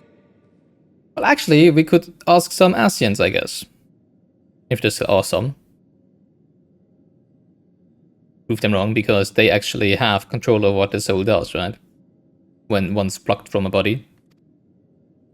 What's the matter? I've got no souls left. Not a single one. But the lot at Soul Supply refused to give me any. Please, you must do something. How do they just die all the time? That's something I don't get. I mean, I can't understand with the hunters, but most of the citizens, why do they need to have souls all the time? It seems like such a safe place. How do they die all the time? Make use of so many souls. It's weird. My apologies, Your Majesty. This man, he does no work. Instead, he drinks his days away on Trueview. Well... He has only himself to blame if he has no credits for souls. True. That's not true. I'm a fighter at the Arcadian. Or rather, I was.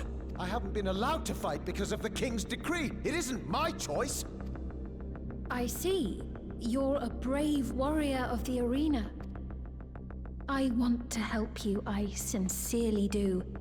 But I cannot give you preferential treatment. I still don't understand how for what he uses the souls then. Then open up the Arcadian again, so I can fight. Now he looks like a sim. From The Sims. With that special expression. So what does he need the souls for when he just drinks all day? Does he just drink himself to death every day for fun? I'm sorry, but that's not my decision to make. The king requires feral souls for war. He doesn't wish for them to be expended on amusements. You're useless! A queen in naught but name! Wow, execute him on the spot. Off with his head, come on. Insolent wretch! How dare you take that tone with Her Majesty? It's quite all right. Such things don't bother me, nor do I think ill of this man.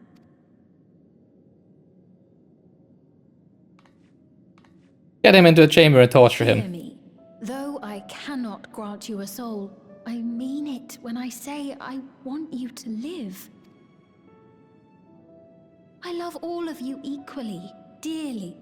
You are as family to me, and it pains me to see you deny yourself hope. I want you to find a happiness all your own, even if you must grow it from the smallest seed of joy. Out there, somewhere, is a reason for you to smile again. We all need to vent our frustrations from time to time. I will always be willing to lend an ear. I still don't understand what he needs the souls for. Of course. Even without a spare soul, I suppose I'm fine as long as I stay in Solution 9. What did he even use the last one for?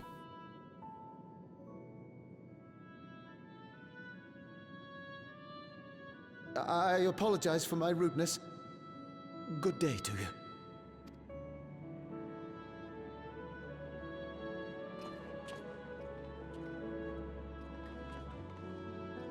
Keep your chin up, my friend.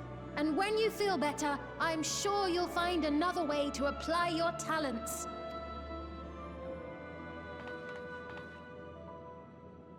Well, we do already know that they're gonna reopen the Arcadian, right? In 3 weeks' time, actually. About 2.5. I'm sorry you had to see that. Let's keep moving, shall we? Wait, no. 3 weeks. Yeah, exactly 3 weeks. Well, actually in 1 week's time, because the normal raid already releases then, right? Story mode. I believe we visited all the main facilities. With that, I declare our tour concluded. That man from before, does that sort of thing happen often? Somewhat. It's unavoidable. Hardships are a fact of life. Our soul management system has sustained our realm for generations, but it isn't without flaws. For one, people have become accustomed to having spare souls. Without them, they feel vulnerable and anxious. Some claim it may also have contributed to a decline in births.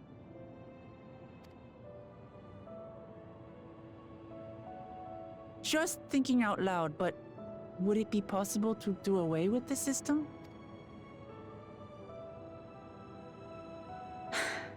No.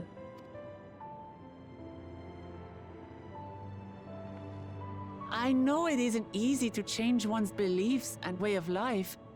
The Mamolja had their reasons for their reliance on blessed siblings, much as you have yours for souls. This is hugely disrespectful. Because she clearly takes the stance of superiority here. She just thinks our ways are better, so maybe you should adjust to our ways. And that's exceedingly rude, actually. But if we defeated Zorolja, you'd be able to make all the decisions, right? Yeah, still, why would she want that? Then we could work together to fix things. Restore your What? realm to where it belongs, and see where we can go from there. Well, that's true. Restore the realm to where it belongs. That sounds like a good plan. But choice of words is a little meh. I'm not sure what she means with fix things. Because of the context, it's like, you know, like she wants to like also fix the twisted soul system, right? Which is, again, assuming from her perspective that it's just like, oh yeah, this is a wrong system, we need to fix it. While, no it isn't. At least not what we've seen so far of it.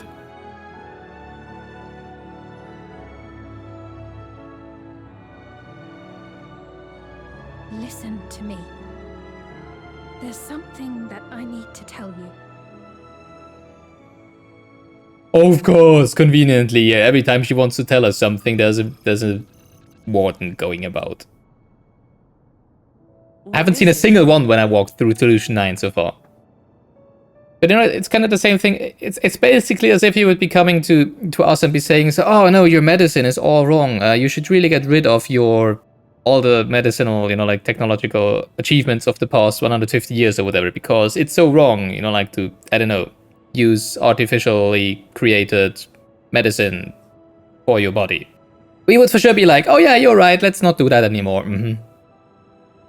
That's how it is.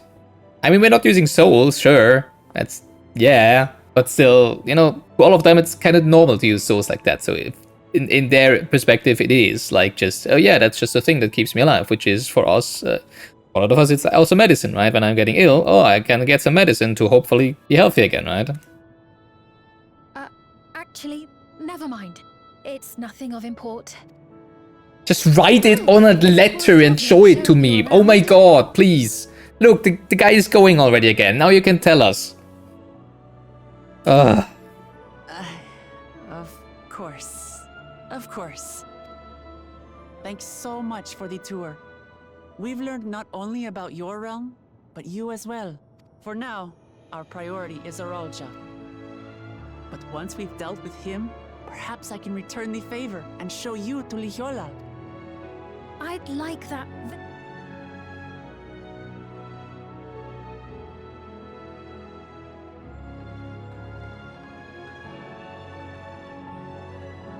I'm mad about this stupid robot things showing up. Not because she didn't tell us, but it's like, it's so on the nose. Come on. Couldn't you have done that a little more subtle? You didn't need the robot to be there. She could have just been like, oh yeah, maybe this isn't the place, because, you know, like, there's literally technology around us everywhere. There are ears around us everywhere. Why do they have to put a simple robot that I haven't seen any of them anywhere in Solution 9 when I was walking about it? Oh, suddenly, look at that. Now there's the robot coming just at the moment when she wants to tell us something. And it's the exact same thing that happened last time she wanted to tell us something, where also there were barely any robots around there. It's like, oh, come on, please.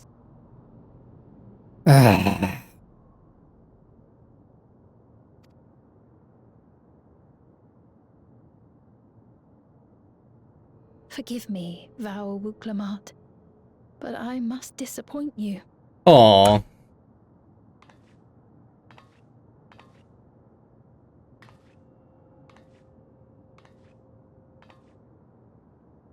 Instead they're doing all this foreshadowing all the time. Yes, I get it. There's gonna be something bad about all of this. Just show me already, please. It's not like there's gonna be another half an expansion that you can draw this out for. We're literally level 98. You can start telling me the dark secrets, okay? We're getting to the end, so please. What was Fiend wanting to tell us, I wonder? Well, it can wait for another time. We've been exploring for a while now and should probably go to Kafkiwa's meeting point. We'll be back the way we came, I think. Sphene genuinely cares for her people. I can respect her for that, and that's to her too. I've come to better understand the lives of Alexandrians. They don't feel so strange and distant anymore.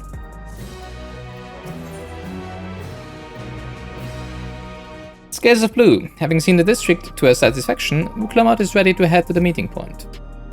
So we're supposed to go to a place called Trueview in the eastern sector. This conveyor ought to take us there. You know, once you get used to it, they're actually kind of fun. Come on, Yumi.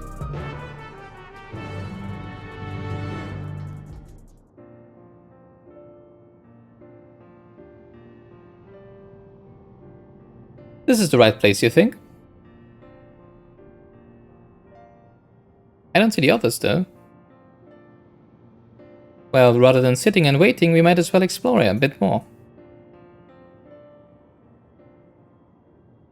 Huh? Yomi, look over there. I'm a Mucha child. What are they doing here? Also, he's not wearing a regulator.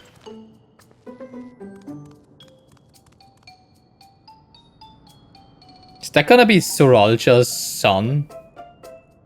I mean, we've not seen any other Mamuja yet, right? Also, he's blue scaled.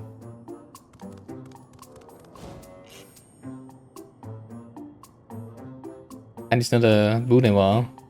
I think the Hubigos is what the Gulujjaja's race is, right? And not Gulujjaja's, Zoralja's. You notice too, right? The resemblance to Zoralja. Yep. The blue scales of a Bunema with the features of a Hubigo. Yeah, exactly. Then again, how would that work? Can't be a coincidence. I mean, if there's no other Mamulja here, then he doesn't have... I'm pretty sure that the Mamulja are not compatible with other humanoids, with mammals. They are reptiles. I'm pretty sure that they can't have children with mammals. I'm very sure of that. So it must either be a clone, or there must be another Mamulja somewhere here. At any rate, it wouldn't do to leave such a small child on their own. Come on, let's go after them.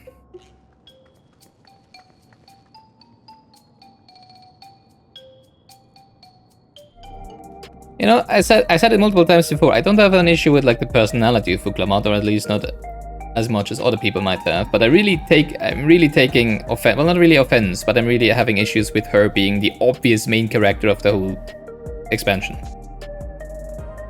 Because, you know, like, we used to be the main character, mostly, right? And the only time we actually got to be the main character was in Shaloni. And for all the other areas, Vuklamat is just so obviously plain on the nose the main character that I'm starting to doubt if this is actually a Final Fantasy, another World of Warcraft expansion. But hey, okay.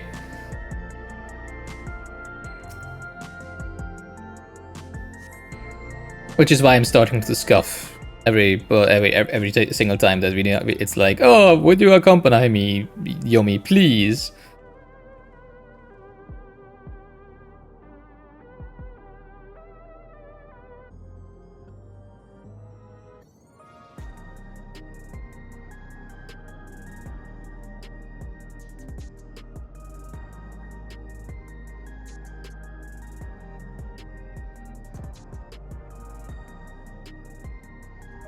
Scowl, not scoff, scowl. So this is True View. I'm not sure what I'm looking at, but it does seem lively.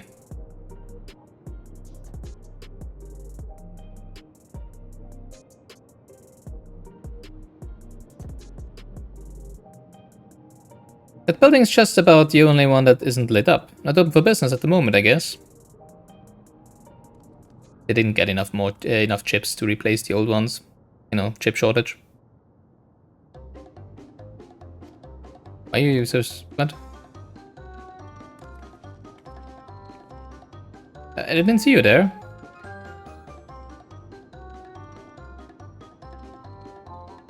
Listen, we don't mean you any harm, we just want to talk. And kill your dad. It's a bit odd, don't you think? They run off when we approach, only to suddenly reappear. Could it be they want to take us somewhere?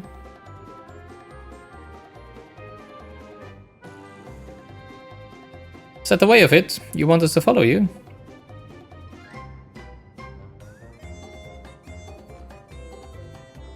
So it is, alright then, lead the way.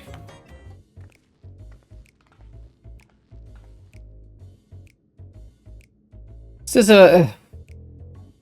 this where you wanted to bring us?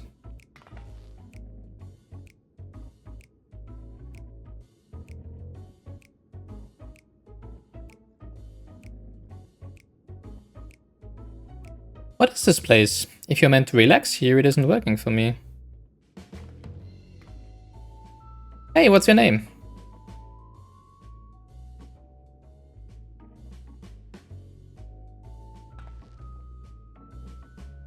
So you're still not inclined to talk. He'll only talk if he's completely comfortable with you. You know him? Nuh-uh. After a fashion, but never mind that. How about something to wet your whistle? Adorable as you are, it's on the house. I can recommend our special, Her Majesty. I can recommend our special, Her Majesty. I can drink Her Majesty, nice. I prepare one without liquor for the boy too.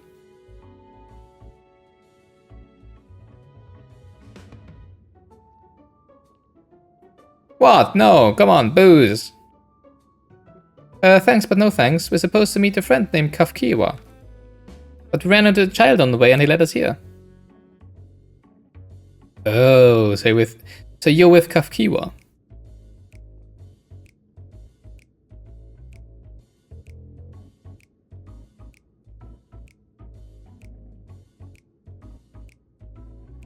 They're here. Come get them. In that case, go and have a chat with Big Tassos there. He'll show you to a fun place. I like fun places. What about him? I don't think he's in a mood to talk, so he can tend the bar with me.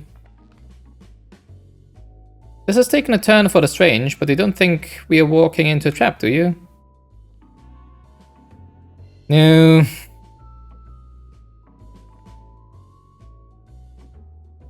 Damned if this doesn't have suspicious written all over it. You know that their back room has to be somewhere, right?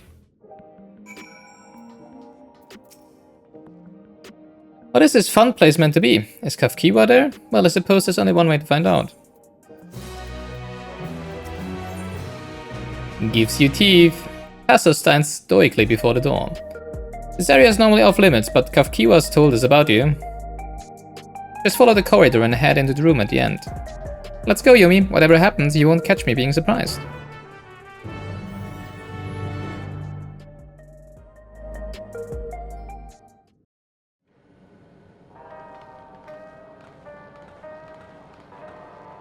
Wonderful! They're here! Couldn't have waited for us, could you? We've only just arrived ourselves. Liar. I was at the Amazing. At the amazing view. Now what was it called? At the view right long before I got there with Vuklamat, and you haven't been there even then. So liar. Hey, they have a 3D printer. Nice.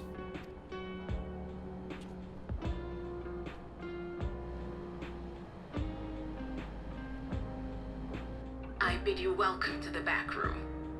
Oblivion's humble headquarters. A hideout tucked behind a drinking hole. Brings back memories, doesn't it? Does it?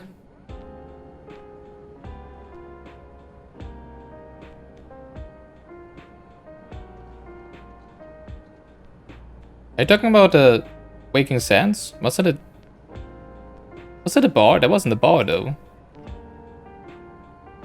And also the Forgotten Night. I mean, the Forgotten Night is a bar, but we didn't have a hideout there. And adapters. That is, scientists and engineers who specialize in electro. They use their skills to provide support to our field operatives. Geralt, Shale, be so kind as to give our friends an overview of your duties. He's just standing there topless, sure. Why wouldn't he?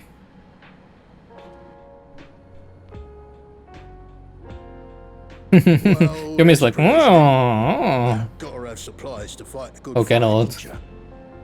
Luckily, we got Now I the get tools it. to craft most of what we need. Yeah, right. Because all of these smiths are always topless, right? I forgot. Gathering intelligence is another vital aspect of our work. Everkeep's core system is a veritable treasure trove of information. You just need to know how to get in and find it.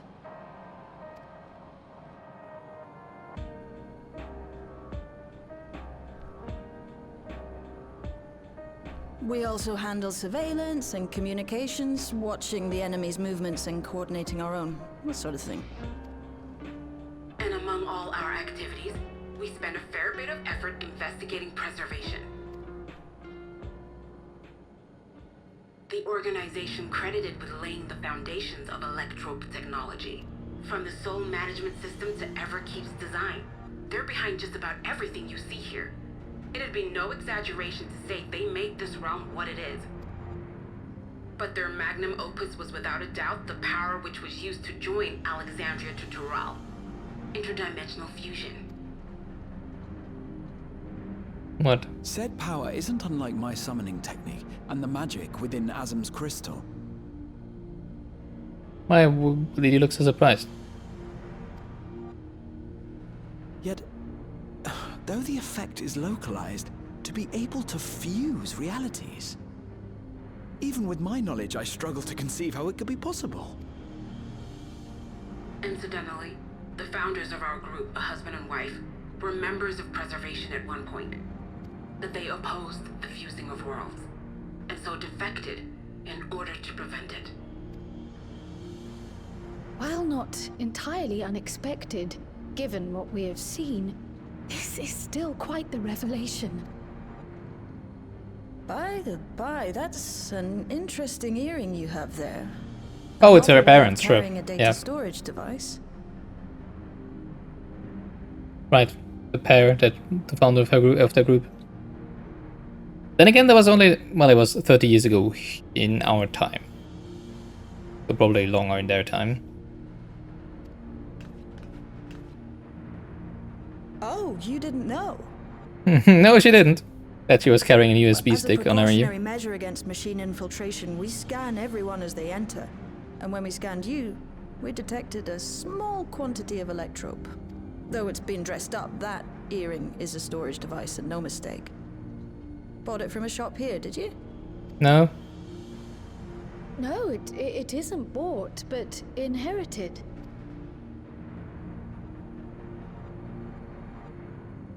I actually hail from this realm. My mom and dad gave me to Galuja. Well, actually, sent you through the portal along with the earring. Mm-hmm. Do you know aught of them? And it is the key to defeating Zoralja! Because of course it will be. Finally find out why Kryl is important to this expansion. It's not actually her, it's her earring. Yay. Husband and wife who founded our order. It's believed that they were Malala. Me little Lala, me little Lala. Well.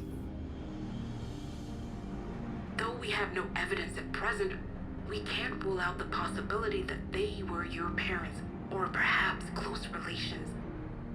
This I posit because they were the very individuals who spearheaded the research into interdimensional fusion. As traitors to preservation, they were relentlessly pursued. If they had a child they feared they couldn't keep safe, entrusting her to the people of another world might have been their best option. The portal at the Golden City, the portal at the Cenote was basically an experiment, right? A dimensional fusion experiment, basically. A proof of concept. My parents, the founders of Oblivion. Tell me everything you know about them, no matter how small or seemingly insignificant. Anything and everything. They like chocolate, Kate. Every Friday they went to the Mosaic to drink some cafe latte. That sort of thing? We don't even know their names, I'm afraid. In a bid to elude preservation's agents, we suspect they erased all trace of themselves. I'm sorry we couldn't be of more help. If you're interested, though, you're welcome to review our accumulated data. Yes, please. As an individual and member of my order both, I wish to learn as much as possible. So why don't you read the data on your USB stick? I should also like to peruse the data. Where the joining of realities is concerned, I may well be of service. Of course. Feel free to peruse to your heart's content. Thank you. If you like, I can examine your earring. Yes, please. I have to say, the prospect that it belonged to our founders has me itching to take a look.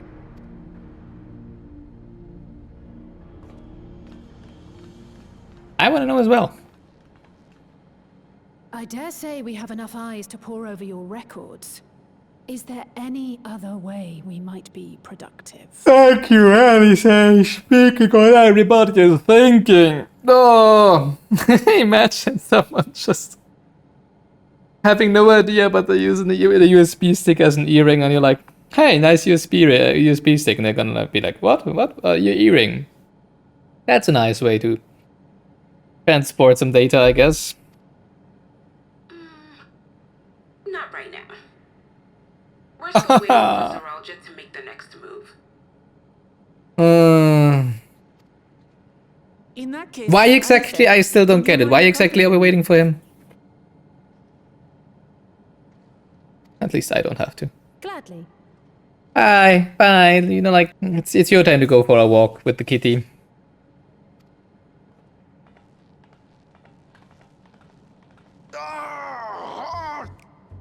mugging it up again! Never a moment's peace. Pay him no mind. I don't.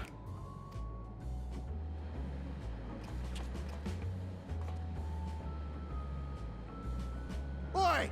You two there! One of you give me a hand, would you? Don't matter who. I just remembered I have matters to discuss with Shay.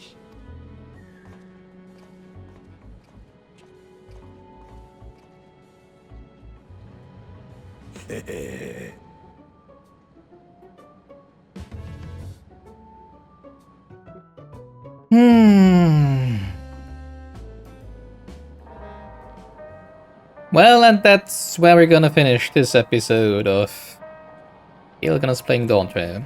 Yeah, not a lot happening here. Yeah, it's like the beach episode with just less boobies, I guess. Lots of filler, not a lot of sustenance. But I guess we had some interesting talks and stuff, but yeah. Hopefully it picks up a little next time, so thank you for watching. Hopefully see you next time again. Don't forget to always GG. Until then, see you, bye bye.